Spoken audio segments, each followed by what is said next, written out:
ગુજરાત ગૌણ સેવા પસંદગી મંડળ દ્વારા જે મ્યુનિસિપલ એકાઉન્ટ છે એમની ભરતી બહાર પાડવામાં આવી છે। 82 જેટલી જગ્યાઓ ઉપર છે તે ભરતી બહાર પાડવામાં આવી છે। આ વિડીયોમાં સંપૂર્ણ વિગત આપણે જોઈશું। નમસ્કાર મિત્રો, આજે આપણે વાત કરીશું કે GSSSB ગુજરાત ગૌણ સેવા પસંદગી મંડળ દ્વારા મ્યુનિસિપલ એકાઉન્ટ ભરતી 2026 જે જાહેર કરવામાં આવી છે। 82 જેટલી જગ્યાઓ છે અને પગાર ધોરણ છે 49,600। સંપૂર્ણ માહિતી આપણે આ વિડીયોમાં જોઈશું। એ પહેલા સર્વે મિત્રોને વિનંતી કે તમે અમારી ચેનલ સબસ્ક્રાઇબ ન કરી તો અવશ્ય કરી લેજો, જેથી તમને સંપૂર્ણ વિડીયો મળી રહે। ગુજરાત સરકારની તમે નોકરી કરાઈ રહ્યા હોય, તૈયારી કરી રહ્યા હોય નોકરીની, અને આજનો વિડીયો તમારા માટે ખૂબ જ મહત્વનો છે। ગુજરાત ગૌણ સેવા પસંદગી મંડળ એટલે કે GSSSB દ્વારા ગુજરાત મ્યુનિસિપલ એકાઉન્ટ ક્લાસ 3 ની ભરતી જાહેર કરવામાં આવી છે। આ વિડીયોમાં આપણે જાણીશું કુલ કેટલી જગ્યાઓ, પગાર, શૈક્ષણિક લાયકાત, ઉંમર મર્યાદા, પસંદગી પ્રક્રિયા અને અરજી કઈ રીતે કરવી। તો આ વિડીયો છેલ્લે સુધી જોજો એટલે તમને સંપૂર્ણ વિગત મળી રહે।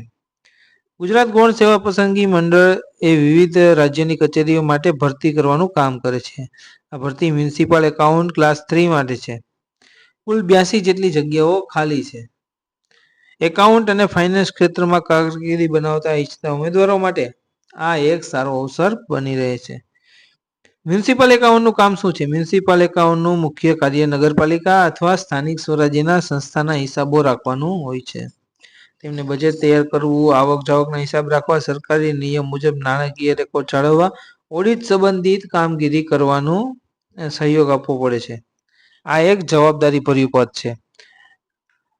આ મ્યુનિસિપલ એકાઉન્ટની કુલ 82 જગ્યાઓ જાહેર કરવામાં આવી છે। અનામત મુજબ જગ્યાઓની વર્ગીકૃત ભરતી સૂચના આપવામાં આવે છે। અરજી કરતા પહેલા કેટેગરી પ્રમાણે ખાલી જગ્યા જરૂરથી તપાસવી જોઈએ। પોસ્ટ મુજબ પગાર, માસિક પગાર અંદાજિત 49,600 દર્શાવવામાં આવ્યું છે। ચોક્કસ પગાર ધોરણ, પે મેટ્રિક્સ અને પગાર ભથ્થા અધિકૃત જાહેરમાં દર્શાવેલા નિયમ મુજબ રહેશે। સરકારી નોકરીમાં મોંઘવારી ભથ્થું, HRA અને અન્ય લાભો પણ મળતા હોય છે।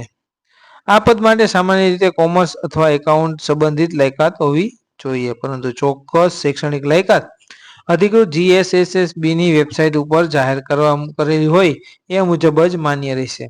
અરજી કરતા પહેલા સૂચનામાં દર્શાવેલી લાયકાતો ધ્યાનથી વાંચવી જોઈએ। ઉંમર મર્યાદા, અનામત વર્ગ અંગેની છૂટછાટ અંગેની સંપૂર્ણ માહિતી અધિકૃત વેબસાઇટ ઉપર આપેલી હોય છે। તો અરજી કરતા પહેલા તમારી ઉંમરની પાત્રતા પણ તપાસી લેવી જોઈએ।